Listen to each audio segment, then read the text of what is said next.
Okei, aga töötab mikker või?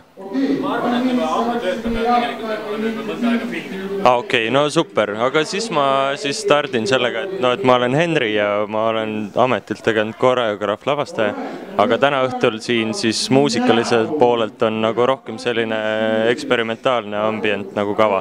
Ja ma peaksin astuma üles suhteliselt viimasena, aga kogu see point võiks olla see, et kuidas ma enda loomingut kirjeldaksin, on see, et ma lindistan sisse nagu erinevaid helisid ja siis nagu arvutisiseselt proovin need nagu kokku panna. Näiteks mingeid nagu olustikust ümberringi, näiteks paljud lood on mul nagu lindistatud sisse kas mingi vihma või kookospähkli piima voolamisega või selliseid nagu mingeid kukkumishelisid ja kõike sellist asja.